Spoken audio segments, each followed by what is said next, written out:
오늘 읽을 하나님의 말씀은 신약 성경 로마서 6장입니다. 제가 가진 성경은 신약 성경 247페이지입니다. 247페이지입니다. 로마서 6장 19절부터 23절까지 같이 읽도록 하겠습니다. 다 찾으셨어요? 같이 읽겠습니다. 너희 육신이 연약함으로 내가 사람의 애대로 말하노니 전에 너희가 너희 지체를 부정과 불법에 내주어 불법에 이른 것 같이 이제는 너희 지체를 의에게 종으로 내주어 거룩함에 이르라. 너희가 죄의 종이 되었을 때는 의에 대하여 자유로웠느니라. 너희가 그때 무슨 열매를 얻었느냐? 이제는 너희가 그 일을 부끄러워하나니 이는 그 마지막이 사망임이라. 그러나 이제는 너희가 죄로부터 해방되고 하나님께 종이 되어 거룩함에 이르는 열매를 맺었으니 그 마지막은 영생이라. 죄의 싹은 사망이요 하나님의 은사는 그리스도 예수 우리 주 안에 있는 영생이니라. 아멘. 오늘은 신약 성경 로마서 강의 19번째 순서가 되겠습니다. 사람은 누구나 이 세상에서 고통과 불안을 경험하면서 삽니다. 그리고 마지막에는 죽음이라는 피할 수 없는 그런 절박한 길에 들어섭니다. 그래서 우리는 아주 본성적으로 그리고 이런저런 일이 있을 때마다 어떤 생각을 하냐면 내가 사는 이 세상에서 이런 걱정과 그리고 불안이 없는 그런 삶을 살고 싶다. 그러는 길은 없을까? 이것을 신앙적으로는 구원이라고 합니다. 우리를 어딘가에서 어디로부터 옮겨주는 것입니다. 안전한 곳으로 피하게 해주는 것이에요. 그래서 모든 인류가 있어온 이래 생각이 깊은 철학자들 그리고 다양한 종교의 현상 중에서 인간이 이 참된 구원에 이르는 길을 찾고자 굉장히 노력을 많이 했어요. 근데 단 한 번도 이 길이 정말 그 길이다 자신 있게 말하는 사람도 없었고 또 그 길을 찾는 사람도 없었습니다. 그런데 성경은 너무나 분명하고 확실하게 우리에게 그 구원의 길을 알려주고 있습니다. 로마서의 핵심 주제죠. 그래서 모든 신앙의 본질은 구원은 무엇이고 어떻게 얻는 것인가, 그것이 참된 것인가 하는 것을 우리가 추적해가고 믿어가는 과정이 신앙의 길이에요. 그러면 성경, 우리가 믿는 신앙에서는 너무나 분명하고 확실하게 로마서에서 이것이 구원이라고 우리에게 말하고 있습니다. 그것이 로마서 몇 장 몇 절이었어요? 로마서 1장 16절에서 17절. 이거 반드시 외워야 돼요. 왜냐하면 우리가 추상적으로 신앙생활을 하는 것 같아도 그렇지 않아요. 깊이 보면 확실하게 우리가 추구해가는 길이 있어요. 그러면 여기다가 책갈피를 일단 꽂아 놓읍시다. 책갈피를 꽂아 놓고 또 오래간만에 오시는 분들을 위해서 로마서 1장 16절 17절을 딱 펴놓읍시다. 이제 우리는 다 외웠죠. 일단 240페이지네요. 일단 한번 16장 17절 펴놓고 처음 보는 분들은 읽으시고 우리 교인들은 한번 외워볼까요? 16절 시작. 내가 복음을 부끄러워하지 아니하노니 이 복음은 모든 믿는 자에게 구원을 주시는 하나님의 능력이 됨이라. 구원의 길이 우리가 듣는 하나님의 말씀 속에 있다는 거예요. 근데 우리가 그 구원을 추구하는 것이 아니고 그 복음 안에 누구의 능력이 있다? 하나님의 능력이 있어서 그 일을 가능하게 한다는 거예요. 먼저는 유대인에게요 그리고 헬라인에게로다 모든 인류에게 이 구원의 길이 열렸다는 말이에요. 17절 복음에는 하나님의 의가 나타나서 믿음으로 믿음에 이르게 하나니 기록된 바 오직 의인은 믿음으로 말미암아 살리라 함과 같으니라. 모두 우리는 선하게 살고 싶은 마음이 있어요. 근데 인간은 한계가 있어요.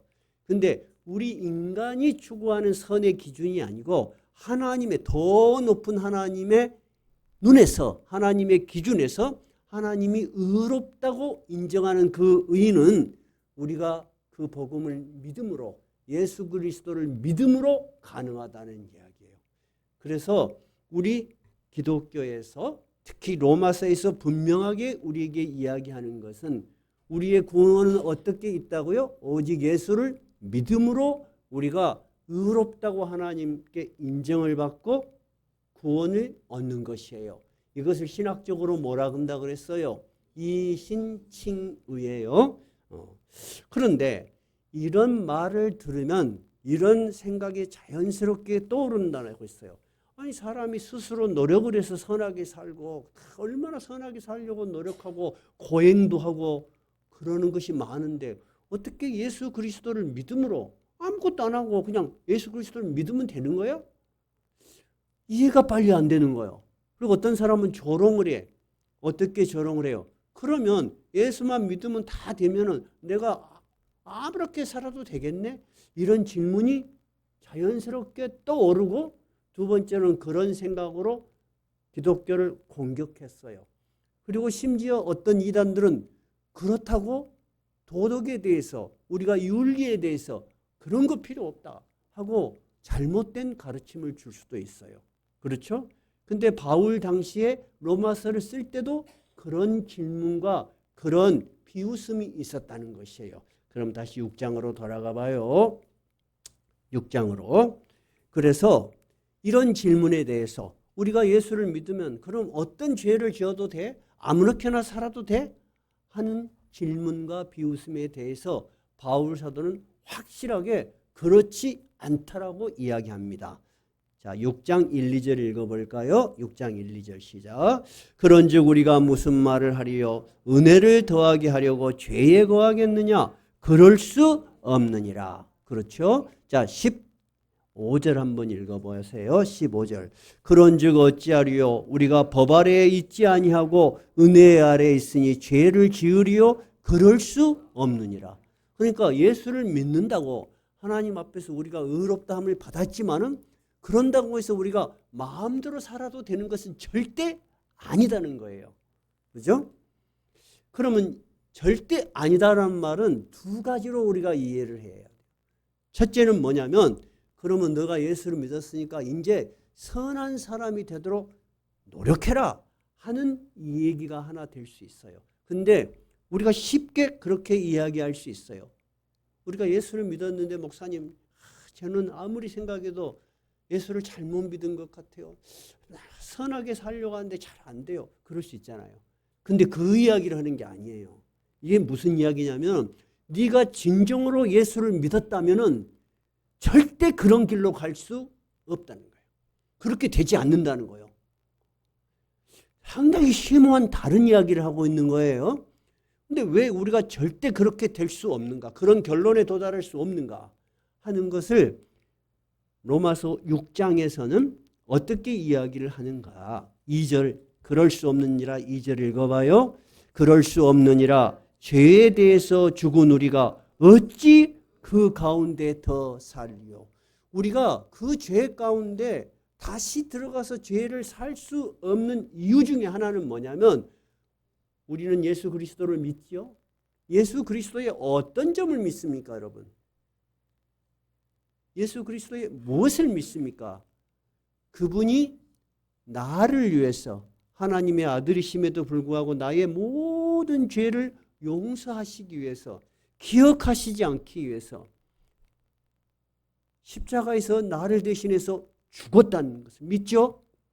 그러면 우리의 죄는 예수 그리스도의 죽음과 함께 하나님 앞에서 사라진 거예요. 여러분이 무슨 죄를 짓든지 어떤 마음의 고통이 있든지 여러분 하나님 앞에 나아가면 되는 거예요. 우리는 누구의 공로로? 예수 그리스도의 공로로. 그것을 네가 믿을 때 너의 죄는 십자가에서 죽었다는 거예요. 굉장히 어려운 말이에요. 우리가 이론적으로는 그래, 나의 모든 죄는 십자가에서 다 용서받고 죽었어 라고 하는데 이 말이 무슨 말을 의미하는지는 상당히 깊이를 요구해요. 그죠? 그런데 쉬워요. 14절 읽어봐요. 이거를 어떻게 바울 사도는 이야기를 했어요? 14절 읽어봐요. 죄가 너희를 주장하지 못하리니 이는 너희가 법 아래에 있지 아니하고 은혜 아래에 있음이라. 죄가 너희를 주장하지 못한다는 것은, 이 죄라는 것은 굉장히 어려워요. 우리가 나쁜 일을 행하는 거 죄예요, 아니에요? 그것은 죄이면서 죄를 행한 범죄예요. 근데 성경에서 더 말하는 근원적인 죄가 있어요. 그 죄는 뭐냐면 본성적으로 우리 마음 깊숙이 우리를 자꾸 끌고 가는 어떤 성향을 이야기해요. 그래서 영어 성경은 sinful nature, 죄로 가득 찬 어떤 본성을 이야기하는 거예요. 여러분, 우리 선하게 살고 싶죠? 그리고 항상 은혜롭게 살고 싶죠? 근데 그리 돼야 안 돼요. 잘 안 돼. 잘 안 돼. 남편하고 아내도 얼마나 사랑했으면 결혼까지 했겠어요. 그래서 더 사랑하고 살고 싶은데 그리 돼요? 안 돼, 잘. 왜? 안 되는 일들도 많을 뿐만 아니라 안 될 때가 많아. 우리 마음속에 있는 simple nature, 죄로 가득 찬 어떤 성향이 있어. 14절은 그런 말이에요. 그 본성적인 죄가 너희를 주장하지 못하리니. 이게 어떤 말이냐면은 영어 성경은 아주 쉽게 돼 있어요. sin, 너의 그 본성적인 죄가 shall not be master, 너의 주인이 될 수 없다. 여러분, 옛날 바울 사도가 로마서를 쓸 때는 로마는 노예가 있었어요, 없었어요? 있어요. 노예는 자유가 있어요, 없어요? 없어. 누가 시키는 대로 해요? 주인이. 지금 그 말이에요. 그러면서 바울 사도는 죄가 너희를 주장하지 못한다는 것은 죄가 너희의 주인이 아니야. 이제는 예수를 믿음으로 우리 주인이 바뀌어버린 거야. 누구로? 하나님의 은혜로, 예수 그리스도의 사랑으로 우리를 이끌고 있는, 본성을 끌고 가고 있는 주인이 바뀐 거야. 너희는 이제 새로운 존재가 된 거야. 여러분은 예수를 믿었을 때와 예수를 믿지 않았을 때 전에 똑같은 사람이요, 아니에요? 모양은 똑같은데 여러분의 심령을 움직이는 주인은 바뀌어버린 거야. 여러분은 새로운 피조물이야. 그래서 고린도 전후서에 나와 있는 말씀으로 보면 누구든지 예수 그리스도 안에 있으면 새로운 피조물이에요. 여러분은 새롭게 태어난 사람이에요. 그러니까 우리가 새롭게 되었다는 의미에서 우리의 주인이 옛날에 그 죄로 가득 찬 본성이 아니고 하나님의 거룩한 영이 우리를 움직이고 있는 거야. 그러면 결론으로 우리는 결국은 어디를 따라가겠어? 주인을 따라가. 우리는 예수 그리스도의 거룩함에 이를 것이다 하는 거예요. 이것이 로마서 6장에서 지금 이야기하고 있는 거예요. 그럼 5장까지는 뭐라 그랬어요? 이신칭의가 무엇인가를 가르치는 것이고 6장은 그것에 대해서 반박하는, 그러면 어떤 죄를 지어도 돼? 하는 질문에 대해서 답을 하는 거예요. 자, 이까지가 여러분이 지금까지 쭉 들었던 이야기예요. 근데 오늘은 무엇이 오늘 설교의 핵심이냐면, 그렇게 우리가 들었을 경우에 방금처럼 우리의 존재가 새롭게 바뀌었다, 우리의 주인이 바뀌었다라는 말은 정신적으로 머리로는 이해가 되죠.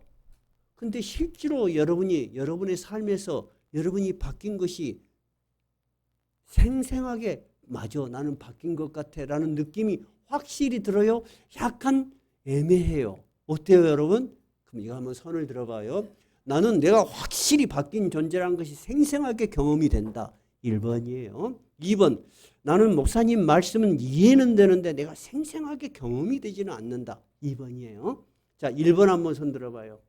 1번 한 3분의 1 돼요. 자, 2번 한번 손 들어봐요. 2번, 우리 2번. 우리 하랑이, 하원이 당연하죠. 또 몇 분이 손이 들었어. 근데 제가 제일로 다시 손 들어야 될 이유는 뭐냐면 손을 안 들고 애매한 스탠스에 있는 사람. 그러면 애매한 사람은 뭐예요? 그런 생각을 안 해봤는가 봐. 안 해봤어. 그냥 예수 믿는 것을 그냥 좋아서 그냥 다니셨어. 굉장한 믿음이야, 그것도. 근데 우리가 생각을 해보면 진짜 이것이 나에게 어떻게 하면 그러면 내가 그렇게 변했는가를 경험할 수 있을 것인가? 내가 정말 그렇다고 목사님 말씀에 아멘 하고 받아들일 수 있을 것인가? 여러분, 그건 어떻게 우리가 할 수 있을까? 잘 들어봐요. 지금까지 제가 이 신칭의에 대해서 말하는 것, 그리고 주인이 바뀌었다는 것은 여러분, 우리 삶의 경험일까요? 신학적인 이해일까요? 신학적인 이해예요. 다시 말하자면 교리예요. 그래서 교리 공부를 교회에서 많이 해서 뭔가를 많이 아는 사람이 있어. 그런 사람이 있을 수 있죠. 교회를 오래 다니고 심지어 목사님이 혼자서 가르치기 힘드니까 다른 분에게 좀 가르치십시오. 가르치는 일을 하는 사람도 있어. 많이 알아. 근데 여러분, 진짜 그 사람이 새로운 존재로 변했다는 것은 그 사람의 삶에 있을까? 아니면 그 사람의 삶에 있어서 변화에 있을까? 두 개 다 해당해요. 근데 궁극적으로 자기가 느끼는 것은 삶에 있어서 변화해요. 지금 오늘의 메시지는 우리가 삶에 있어서 변한다는 거예요. 잘 들어봐요. 변해야 되는 것이 아니고 우리는 하나님의 사람, 예수 그리스도를 믿는 사람이라면 진짜 예수를 믿는다면 반드시 변할 수밖에 없다는 거예요. 그것을 우리가 어떻게 확실하게 말할 수 있느냐? 요한복음 15장에서 예수님이 이렇게 이야기했어요. 나는 포도나무다. 너희는 뭐다? 가지야. 뿌리는 땅속에 묻혀 있어. 거기서부터 영양분이 올라와. 근데 가지가 열매를 맺어. 그죠?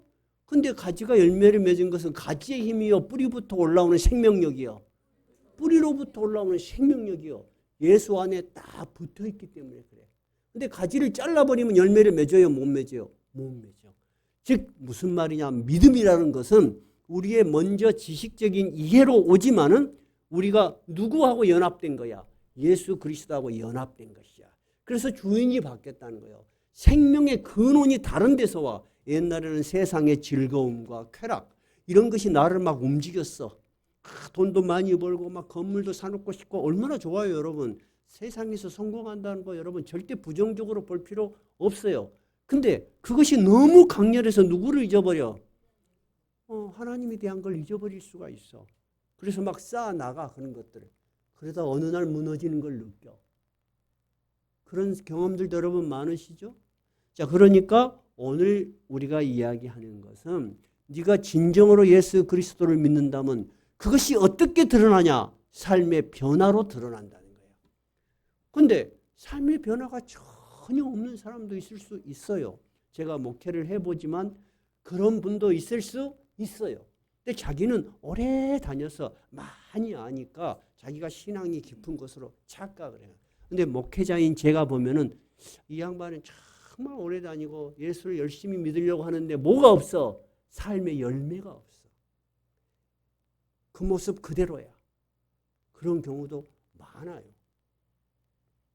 자, 그러면 왜 이런 현상이 생길까? 한번 생각해 봐요. 그러면 아까 제가 이야기한 한 말씀대로 아까 손을 한번 들어봐라 그랬죠? 나는 나의 주인이 바뀌고 내가 예수를 믿는다. 그래서 내 마음속에 강렬한 어떤 느낌이 있다. 손을 들어보세요. 한 3분의 1. 또 나머지 분들은 확실하게 모르지만 좀 애매한 분도 있을 수 있어요. 그래요. 저도 그런 생각이 많이 들었어요. 특히 어린 시절부터 많은 것을 이해하고 신앙이 몸에 밴 사람들의 특징이 뭐냐면 강렬한 느낌이 없다는 거예요. 강렬한 느낌. 근데 세상에서 예수 안 믿고 30년, 40년 그렇게 살다가 누구의 전도로 예수를 믿었어. 그래서 눈물을 펑펑 흘리면서 간증을 해. 여러분 그런 분들 봤죠? 그러면 교회를 오래 다닌 사람들은 어떤 생각이 드냐면 저 사람이 저렇게 막 뜨거운데 나는 이렇게 맹맹할까 하는 생각을 가질 수 있어요. 제가 이야기했잖아요. 저는 진짜 50살, 50년 동안을 생각을 하면서 정말로 목회자가 되는 과정이 너무 길었어.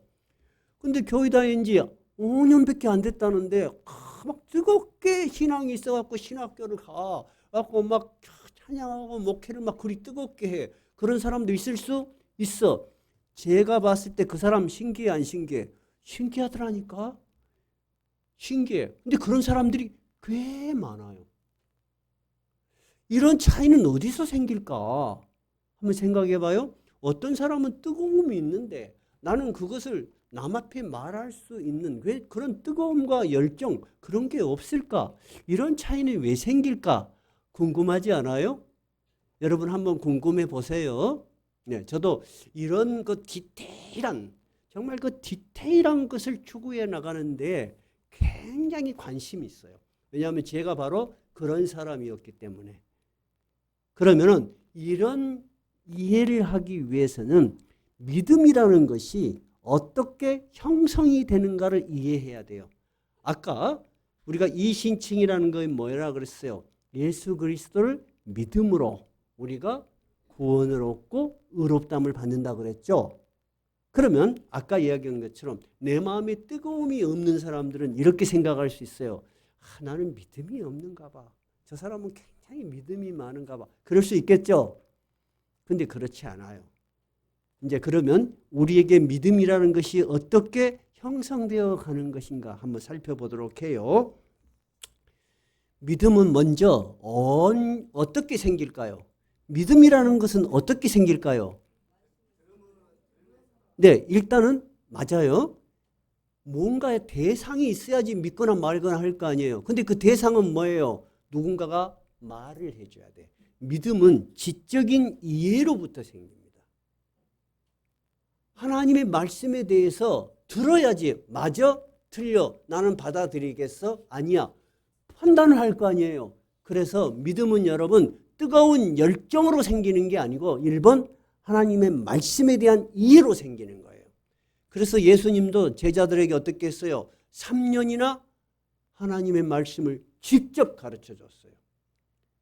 그리고 그걸로 부족해. 그래서 성령을 내려 부으셔서 그들이 이해하시도록 했어요.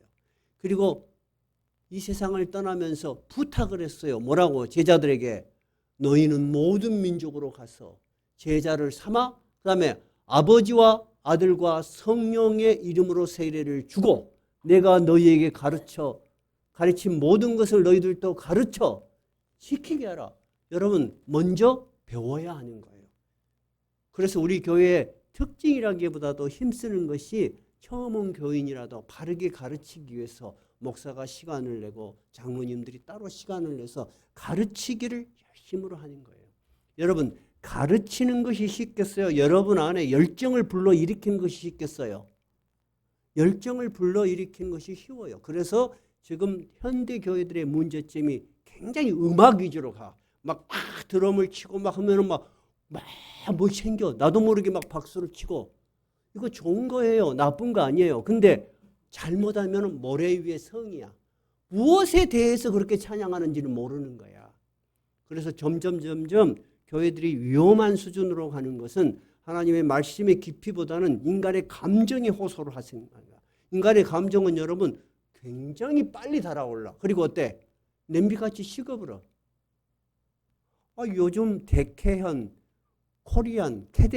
코리안 데몬스 헌터스 그 애니메이션 그래 애니메이션을 보고 서양에 있는 그 많은 사람들이 막 그건 감정이에요. 막 눈물을 흘려. 왜 울리는지도 몰라. 음악의 힘이에요, 여러분. 음악의 힘. 그래서 주의해야 될 것은 믿음은 감정이 먼저가 아니라는 거예요. 여러분이 깊이 있게 하나님의 말씀을 받아들여서 이해를 하는 순간, 그것을 받아들이는 순간 여러분은 믿음이 형성된 거예요. 여러분 예수 그리스도를 믿은 거야. 여러분의 마음이 뜨겁든 뜨겁지 않든 중요하지 않아. 여러분은 예수 그리스도를 나의 구주로 받아들인 거야. 이것이 굉장히 어렵고 중요한 거예요. 왜 그렇게 어렵고 중요한 걸까요? 여러분 우리가 11월 달에 또 이웃사랑 초청 예배를 해요. 그리고 평상시 여러분이 전도를 해봐요. 주위에. 그러면 믿는 게 쉽든가요? 어렵든가요? 굉장히 어려워. 그렇게 공을 들인데도 예수 믿는 거 쉽지 않아요. 여러분도 처음에 예수 믿을 때 몹시 어려웠어요. 근데 부모님이 교회를 다니시고 신앙이 깊으셔서 어린 시절부터 신앙을 자연스럽게 받아들인 사람은 큰 축복을 받은 거야. 근데 그것을 축복이라고 생각 안 해.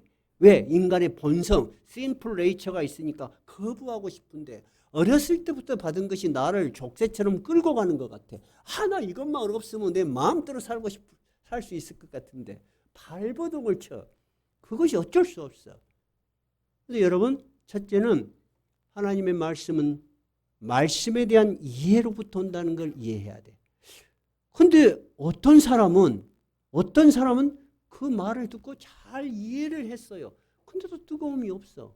근데 어떤 사람은 그 말을 받아들이는 순간에 마음에 큰 뜨거움이 있을 수가 있어. 그죠? 그것은 여러분 사람마다 다를 수가 있어요. 첫째는 말씀에 대한 이해와 동의야. 왜 목사님이 그렇게 이야기할 수 있느냐? 예수님 자신이 이야기했어요. 바울 사도 자신이 그 이야기를 했어요. 어떻게 이야기를 했냐? 왜 어떤 사람은 전도를 해요? 바울 당시에도 바울이 복음을 전하면 받아들인 사람들이 많았어요. 박해하고 심지어 죽이려고 하는 사람이 많았어요. 심지어 박해하고 죽이려고 하는 사람이 많았어. 예수님 자신이 복음을 전할 결과는 뭐였어요? 예수님을 미워하다 그것도 부족해서 십자가에서 죽일 만큼 증오를 했다는 거예요. 그러면 거꾸로 믿는 사람은 어떻게 해서 믿었을까요? 자기가 똑똑해서 이해가 돼서? 그렇지 않아요. 부모가 믿었기 때문에 나도 어쩔 수 없이 동의했을까요? 아니에요, 여러분. 한번 찾아봐요. 에베소서 2장 8절.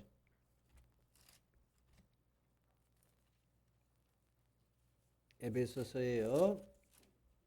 에베소서 제가 가진 성경은 311쪽이에요. 311쪽. 2장 8절 읽어봐요. 다 찾으셨어요? 시작.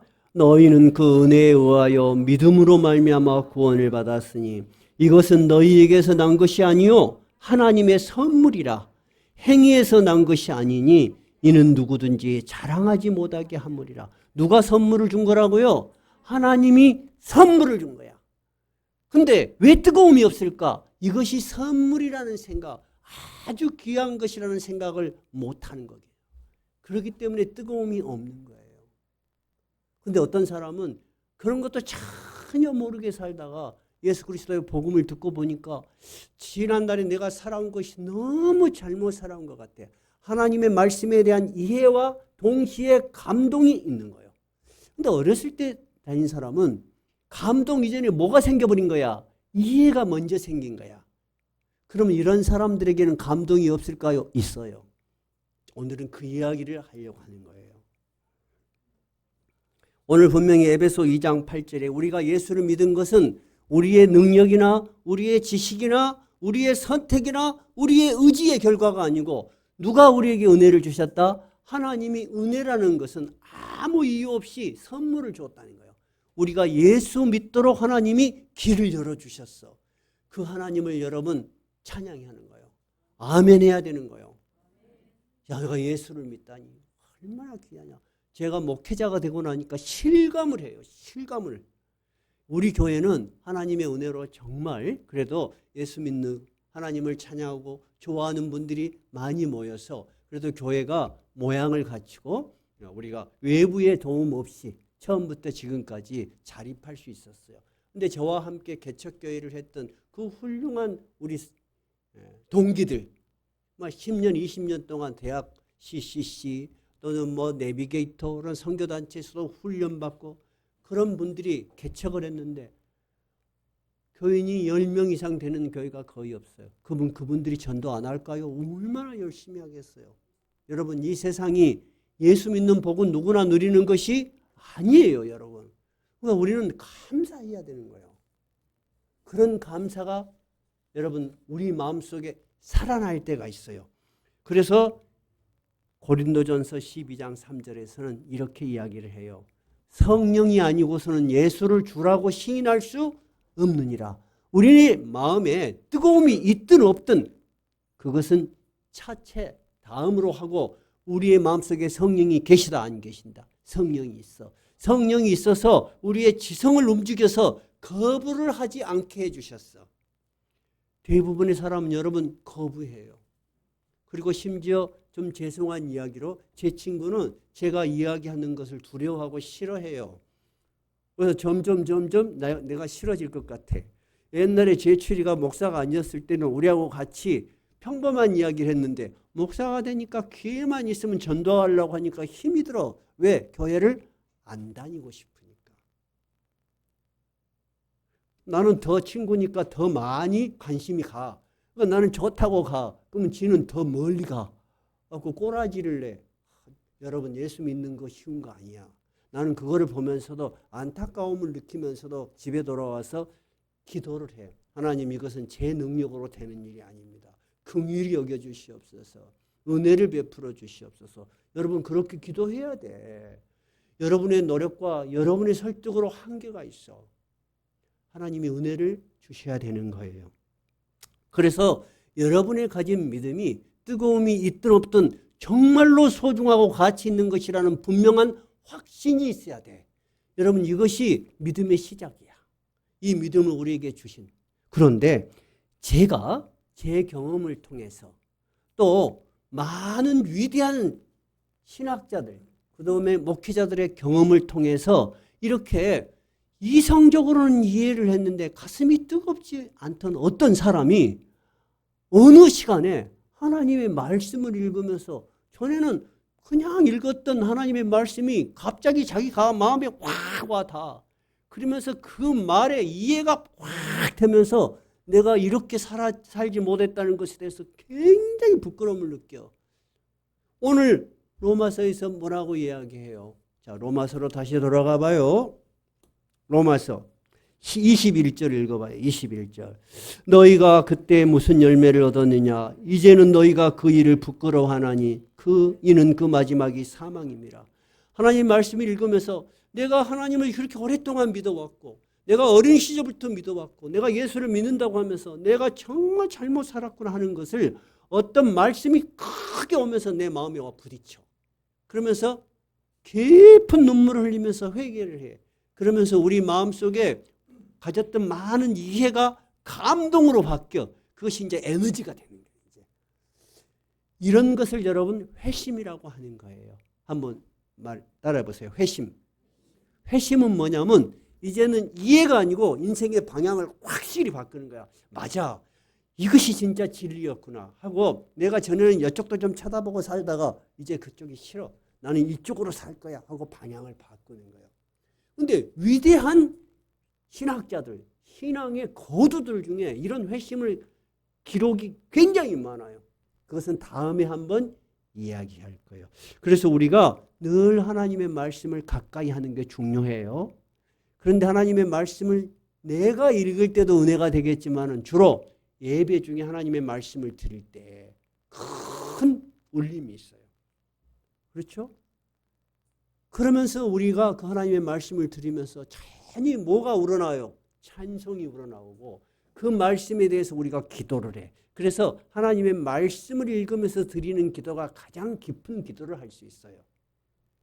그래서 우리 교회에 설교 말씀 뒤에 뭐가 있어요? 찬송이 있죠. 그 다음에 기도를 우리 교회가 엄청 길게 하죠. 왜냐하면 집에 가면 또 잊어버려. 그래도 은혜 받았을 때 기도도 같이 하시는 거예요. 여러분 그렇게 하면서 우리 마음이 완전히 회심, 하나님을 향해서 확 돌아서 그것이 믿음이에요. 그러니까 믿음이라는 것은 어떤 변화의 과정을 거치는 거죠. 또 두 번째는 어쩔 때 우리의 밋밋한 믿음이 눈이 확 뜨이면서 감동이 있으면서 나의 삶을 움직이는 힘이 되는가? 어쩔 때 있냐면요. 내가 도저히 나의 힘으로 이길 수 없는 삶의 고통과 역경이 왔을 때. 여러분 삶의 고통과 역경이 오는 거 좋아요? 싫어요? 싫죠. 분명히 나에게는 재난이야 이것이. 세상이라고 어떻게 예수를 믿는데 이런 일이 생기지 하는데 이 사건을 계기로 자기의 과거를 돌아보고 확실히 방향을 돌려. 야, 내가 정말 그렇게 세상을 보고 쌓았던 모든 것들이 이렇게 무너지는 것이구나. 내가 이런 처지에 빠지구나 하면서 하나님께 다시 돌아가. 의외로 이런 분들이 굉장히 많습니다. 또 그런 고통 중에 있을 때 들리는 하나님의 말씀이 감동을 주기도 해요. 이런 삶의 고통이 하나님이 주시는 기회야. 하나님이 거대한 섭리로 인도하신 거야. 그래서 우리는 하나님의 섭리를 여러분 다 알지 못해요. 여러분 지금 여러분 삶에 고통이 있으세요? 정말 앞이 안 열리는 답답함이 있으세요? 여러분 너무 두려워하지 마세요. 하나님을 의지하시면서 여러분 이 시간이 하나님을 만나는 시간이라고 생각하세요. 하나님께 부르짖는 시간이 될 수 있어요. 예수님의 제자들도 다 그런 과정을 겪었어요. 그래서 우리에게 닥치는 삶의 고통과 시련이 우리의 믿음이 뜨거워지는 계기가 될 수 있어. 이것도 또한 회심하는 하나의 계기입니다. 그런데 어떤 분들은 그런 극적인 회심은 없어. 예수 믿을 때부터 지금까지 그냥 예수님이 좋아. 하나님 말씀을 들으면 아멘이 돼. 찬송이 돼. 변함없이 하나님과 잘 지내. 진짜 그런 분들이 나는 없을 줄 알았어. 왜? 사람들은 다 나를 기준으로 자기 경험으로 남을 보거든요.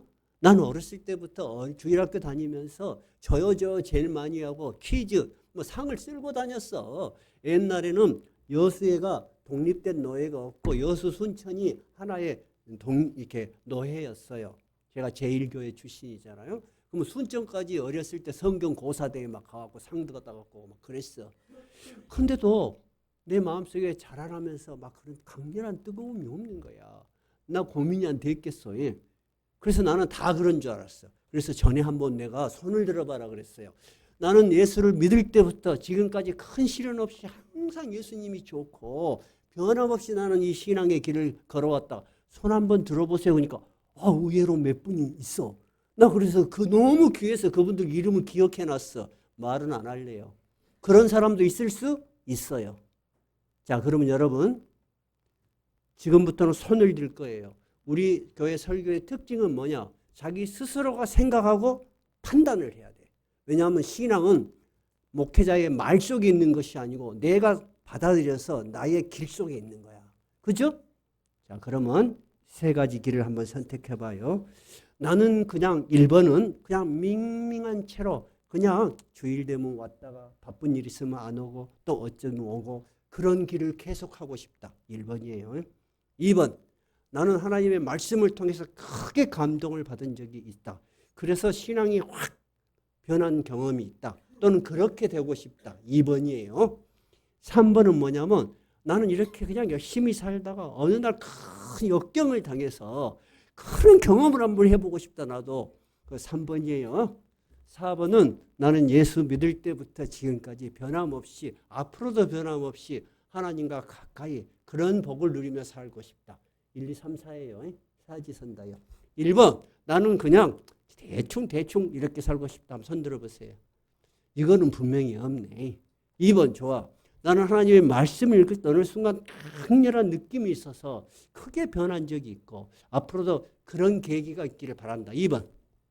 우리 하랑이 또 굉장히 좋아. 한 4분의 1쯤 되겠어요. 3분의 1. 2번. 그다음에 3번은 나는 시련에 큰 역경이 있어 어떤 사람한테 앞에 서서 간증도 좀 하고 그런 역경을 당해갖고 완전히 쫄딱 망해갖고 다시 일어서고 싶다. 3번 한번 손 들어봐요.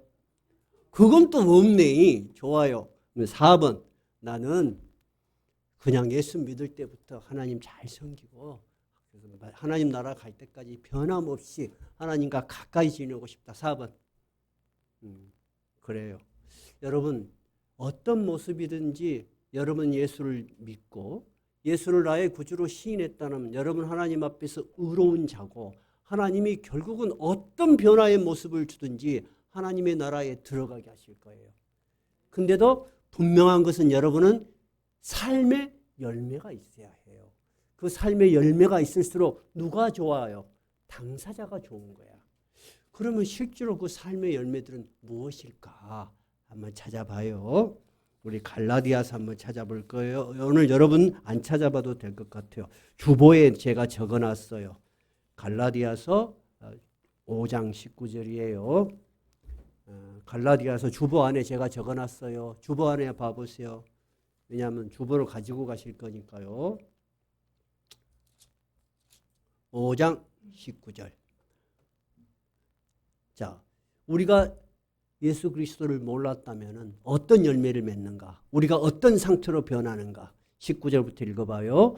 육체의 일은 현재 분명하니 곧 음행과 더러운 것과 호색과 우상 숭배와 줄술과 원수 맺는 것과 분쟁과 시기와 분냄과 당짓는 것과 분열과 이단과 투기와 술 취함과 방탕함과 또 그와 같은 것들이라. 전에 너희에게 경계한 것 같이 경계하노니 이런 일을 하는 자들은 하나님의 나라를 유업으로 받지 못해. 예수를 믿는다고 하면서 변함없이 이런 상태에서 벗어나고 있지 못한다면 너는 진정으로 예수를 믿는 자가 아니다는 거예요. 이해가 되셨어요? 그 내용에 대해서는 제가 다시 한번 이야기하겠지만 여기서 육체의 일은 분명하다는 말은 아까 말한 점 심플이에요. 본래의 악한 죄성에 가득 찬 사람이 하는 육체적 욕망이에요. 그 일은 음행과 더러운 것과 호색과 성적인 타락이에요. 두 번째는 우상 숭배와 주술은 하나님이 아닌 다른 신을 관심을 갖는 거예요. 사주를 보러 다닌다든가 점을 친다든가 이런 거 다 여러분 좋지 않은 거예요. 그 다음에 원수 맺고 분쟁, 시기, 분냉, 잠, 당짓는 거, 분열, 이단, 투기, 술 취함, 방탕함 이런 것들은 개인적인 인격과 관계되는 거예요. 인격에 전혀 성숙함이 없는 거예요. 여러분 안에 여러분 미움이 있고 분노가 있고 막 시기가 있을 때 편해요? 안 편하죠? 그런 상태가 되면 누가 더 괴로워요? 자기가 더 괴로운 거야. 근데 여러분의 성령의 열매가 들어와. 성령이 역사하셔. 하나님 말씀을 이해했어. 하나님의 말씀에 감동이 있어서 우리가 변하는 거예요. 그러면 어떻게 되는 거예요? 22절 읽어봐요. 오직 성령의 열매는 사랑과 희락과 화평과 오래 참음과 자비와 양성과 충성과 온유와 절제니 이 같은 것을 금지할 법이 없느니라. 여러분 마음속에 사랑이 있고 기쁨이 있고 평화가 있고 남에 대해서 오래 참고 자비롭고 그리고 선한 일을 좋아하고 충성하고 온유하고 모든 일에 인내하는 이런 풍성한 인격이 여러분의 변화예요. 여러분 성령이 우리 안에 들어오면 변화라는 것은 신비한 일을 하는 종교적인 능력이 아니에요. 여러분의 삶의 변화고 인격의 변화예요. 이런 사람들의 특징은 뭐냐? 어떻게 이렇게 우리가 변화가느냐? 제가 목회를 하면서 늘 느껴본 것은 사람이 변하는 첫 번째 모습은 예배에 대한 모습으로 드러납니다. 평상시에는 그렇지 않은 분이 예배에 일찍 와서 예배를 굉장히 소중하게 여기고 찬양을 부르고 하나님 말씀을 들을 때 다릅니다. 얼굴빛이. 아주 하나님을 인정하고 하나님을 존중하고 하나님의 말씀을 높이 드리고 하나님의 말씀을 경청하고 이 예배를 소중하게 생각하는 것부터 여러분 변화가 일어나요. 그러면서 서서히 5년이고 10년이고 20년이고 가면서 여러분의 또 뭐가 변화되는 거예요? 삶이 변화되는 거예요. 이것이 여러분 예수 그리스도께서 그의 사도들을 통해 하신 말씀. 너는 이제 누구의 종이 아니다? 죄의 종이 아니다. 죄가 너희를 절대 끌고 가지 못한다. 너희는 어디에 있다? 하나님의 은혜 아래 있다는 말씀이에요. 오늘 이 말씀처럼 우리가 예수 그리스도를 믿는다는 것은 여러분 지적인 이해를 떠나서 우리의 감정의 풍성함, 뜨거움으로 드러날 수밖에 없는 것이고 마지막으로 뭘로 드러난다? 삶의 열매로 드러난다는 거예요. 삶의 열매 첫 번째는 하나님께 예배드리는 이 예배에 대해서 하나님 앞에 굉장히 거룩한 모습으로 하나님을 존중하는 모습으로 하나님을 높이는 모습으로 우리가 예배를 드리는 거예요. 그것이 여러분 정말로 중요해요. 거기서부터 성령의 충만함을 받아서 성령의 열매가 맺히기 시작하는 거예요. 이해가 되시죠? 오늘 이 말씀이 여러분에게 큰 은혜가 되시기 바랍니다. 찬송가 421장입니다.